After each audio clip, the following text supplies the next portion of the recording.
Hi everyone, I'd like to share one of my favorite stories with you because of course it's about the seashore, and since I can't be at the seashore right now, we'll read about it. The Seashore book by Charlotte Zolotow. What is the seashore like? A little boy asked his mother. He lived in the mountains and had never seen the sea. His mother smiled. Let's pretend, she said. It is early morning at the seashore, and it's hard to tell where the sea stops and the sky begins. They are the same smoky gray until the mist shifts from gray to dark white, from dark white to pale purple, from pale purple to hazy blue, and then suddenly the sun breaks through. It warms the cool sand. It turns the sea green and the beach is golden gray. You run down to the water's edge, one small dark spot against the brightness of the sand and the sea.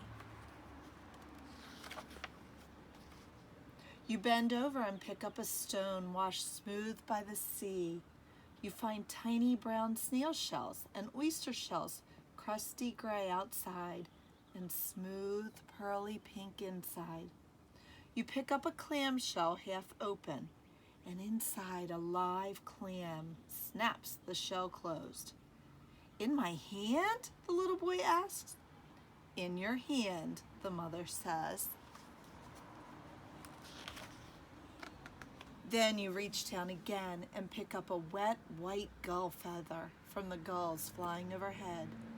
We sit at the edge of the water and build a castle of wet sand until the waves wash up and suck it back to the sea. The cold water makes your skin feel like peppermint, and you're tired.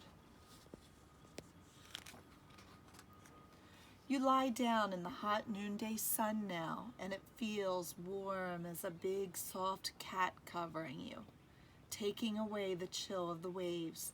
The swish washing sound of them lulls you to sleep. I watch while you sleep, and you don't see two little gray sandpipers run past you.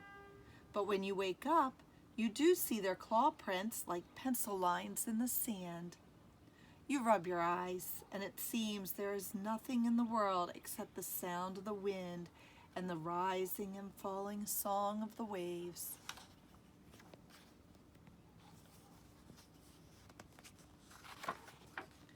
You stand and look at the ocean far, far out. So far it seems a toy.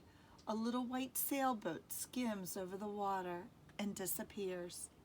The tide is going out. I'm hungry, you say. I am too.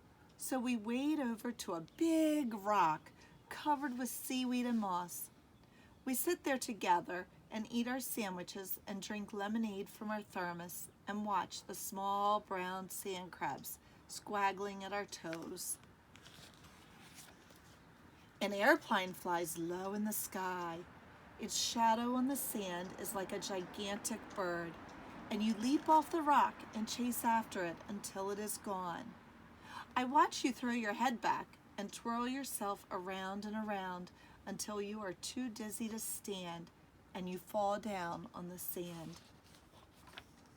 The wind is getting cooler. Long purple streaks of clouds are forming in the sky. We take each other's hands and walk down the beach toward home. The fishing pier we pass is white as snowfall, with hundreds of crying seagulls waiting for the fishing boats to come when the sun sets. The evening air is so still that the life buoys ding, ding, dong sound right next to us, close and clear and loud.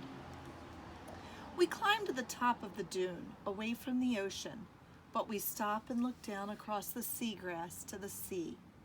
The setting sun is a huge orange ball.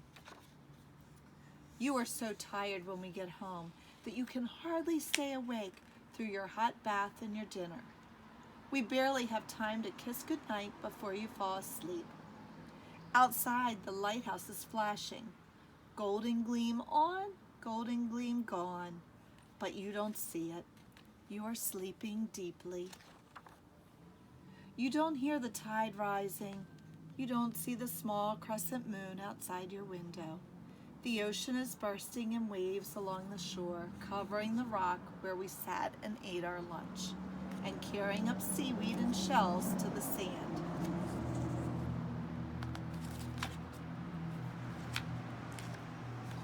The little boy leaned against his mother and smiled. I like the seashore a lot, he said, and now I can always close my eyes and be there, the way I was just now, with you.